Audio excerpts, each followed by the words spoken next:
you doing, bro? What have you been up to? I've just been, being really, really nervous back there because everyone has such good answers.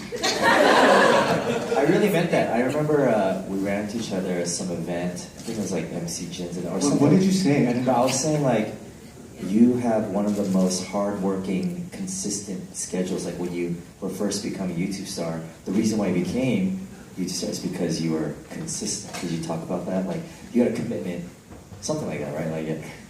So from the start, I decided to post up videos every week, and I decided to assign a specific day, just in case social media is always changing. Sometimes they just decide to like not send stuff out to your subscribers or whatever. So I was like, every Wednesday, I'm going to be posting a video. You've done that forever. I've missed a few weeks, but I tried to stay to my schedule. You get mad at yourself because it's so hard to do that, but that's amazing. Yeah. Like Carrie said though, sometimes it's more about like health. If I get sick or something, I can't. True. And you've been performing everywhere. Can you talk about some of the shows you've been doing and your future shows? I just came back from 4 Asian countries. Went to Singapore, Thailand, Malaysia, and Philippines. And something really interesting this time is compared to when I went 2 years ago, a lot more people are trying to do music, trying to do skits, shorts, like pursue the arts. They're inspired. There's like a huge influx of like entertainers out there. So like they've been inspired by the YouTube stars here. Now they're like they believe and they're doing it now. Which country do you feel has the most, like the loudest crowd? I'm very curious myself. Of all the Asian countries, because I MC DJ weddings, and Koreans were the worst at weddings. Every group knows how to party, but we only dance if the room is pitch dark. I have to say it's a tie between Malaysia and Thailand. Wow, so they show you a lot of love, really loud. Right on. What was it like for you? Can you talk about your background, where you grew up, and how did you get into singing? So I grew up in a very, very traditional Taiwanese family, and I didn't start singing until I was almost 18. So if you want to learn more about that, watch my cake video. And then who were your role models? Like, who were your inspirations? Musical role models or general role models? Both. My first role model was Michael Jordan. Actually, yeah. But musical role models, I had some Chinese ones. There's Lee Home, David Tao. English ones, I really liked. So growing up, I listened to rap music and boy bands. It's really weird, but I would listen to Backstreet Boys, and then I would listen to Eminem. It's like a contrast, right? But I really like Backstreet Boys, Boyz II Men, Brian McKnight, Neo, Usher. Right now, like Chris Brown and Bruno Mars, stuff like that. So you put Backstreet over NSYNC. You're the Backstreet side, huh? Honestly, I liked all of them, but it's just my friends were the Backstreet Boys crowd. So when you're young, you're very susceptible to peer pressure. I'd be like, yeah, NSYNC, and then I go back home and secretly listen to them. Right on. What does this I Am campaign mean to you? So, until I heard their stories, I had a very different idea of who I thought they were. So I was very glad that I could share my story and at the same time also learn about other people. So there's a bunch of misconceptions about me. A lot of comments, they think like, oh yeah, he's super privileged. He comes from a rich family. He's been doing music all his life. I'm like, you could not be more wrong. And how important is it for big brands like Verizon to help out artists like I think it's very important, just because Asian Americans aren't like accurately represented in like pop culture, their purchase power is very, very, very significant. So just for the best interest of everyone, I think big brands should totally work more with Asian Americans. Yeah, like myself. I have to ask you a very important question that my friend May wanted to know is, what does love mean and are you single?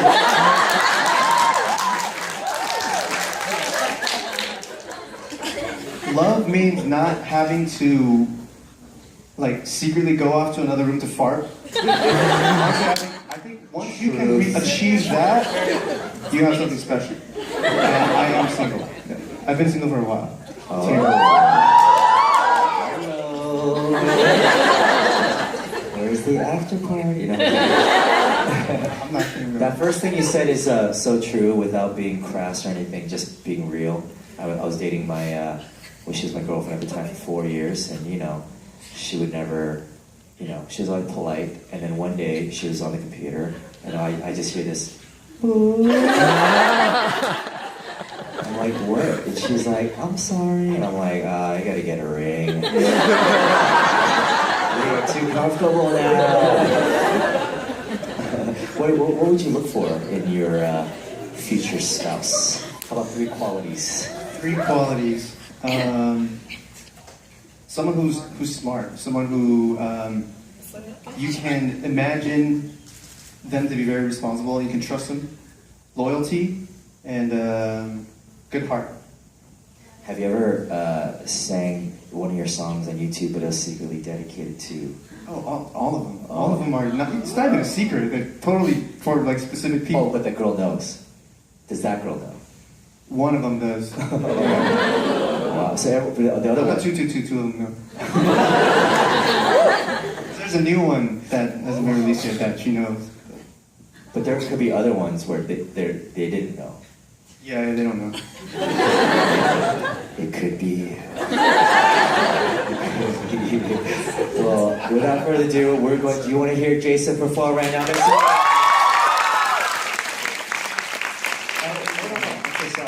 Sorry. Before that,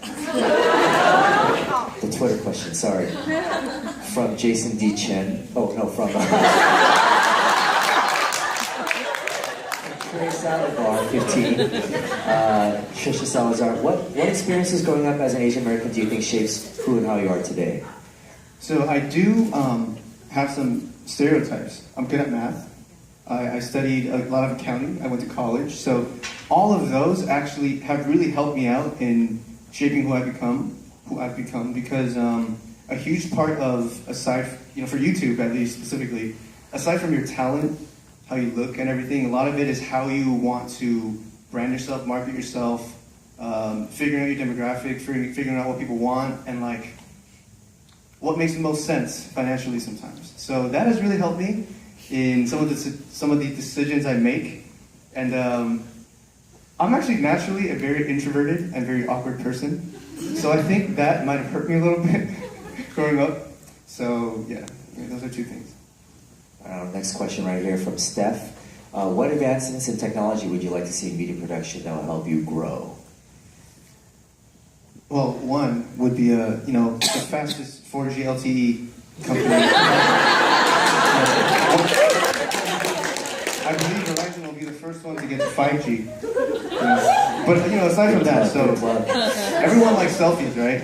I don't know how many of you guys can relate to me, but I have really short arms, so whenever I try to selfie myself, I have, it's like cutting my face off. So I also really like drones, like when you see videos where they're like flying on the top. Have you used it yet in your video? I have never used a drone before. It'd be really cool if there could be like a drone that follows me around, that just captures my day-to-day life and can help me shoot videos and stuff.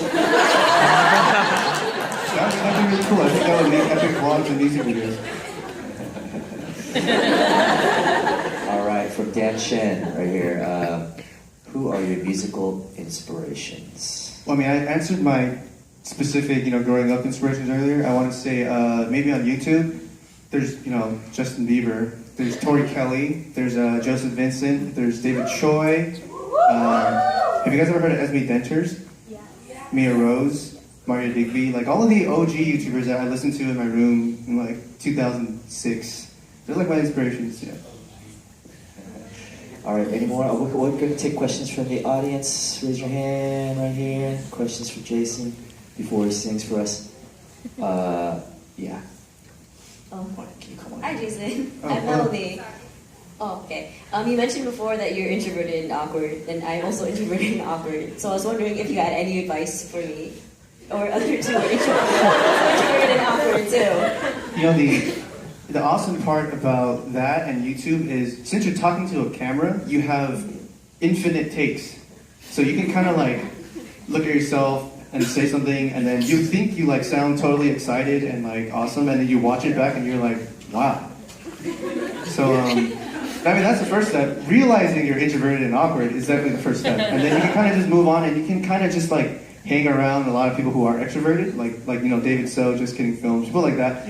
Observing them definitely kind of like helps you a little bit. But I'm still pretty awkward, so you know, maybe I'm not the best person to ask.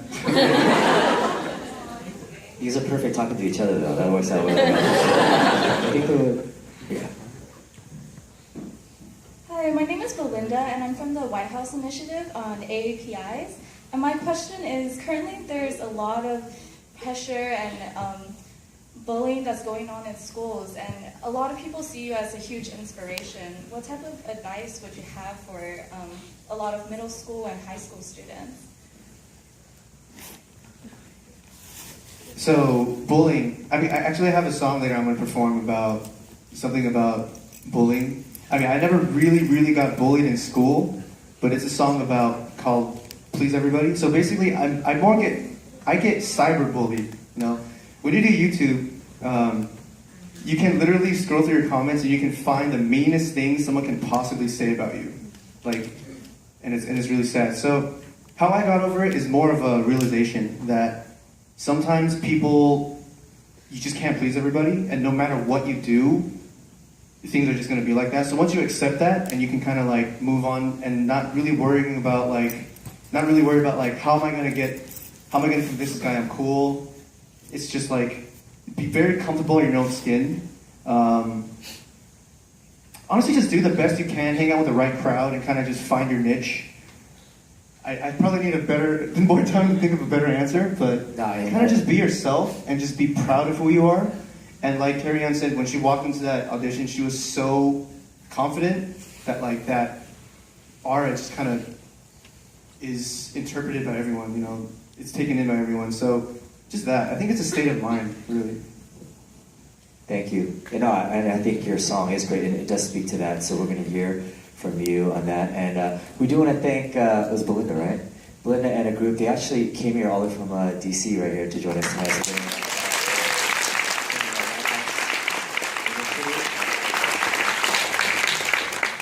So right now we are going to hear from the musical talents. Actually, before we start, Maybe not. do you guys use Snapchat? Does anyone use Snapchat? So I'm starting to use Snapchat. I'm starting to vlog. Do you mind if I put you guys in my Snapchat and my vlog? But we're gonna do it twice because they're two different things. So you gotta it's like scripted the second time. So.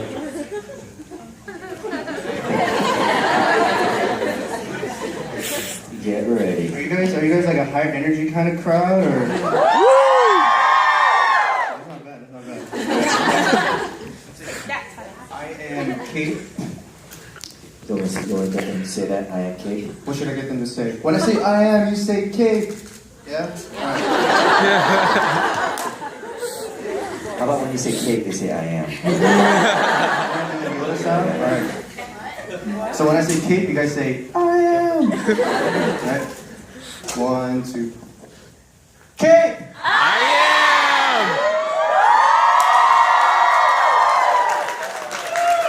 So my Snapchat and Instagram is Jason D. Chen. Go watch that. Brilliant.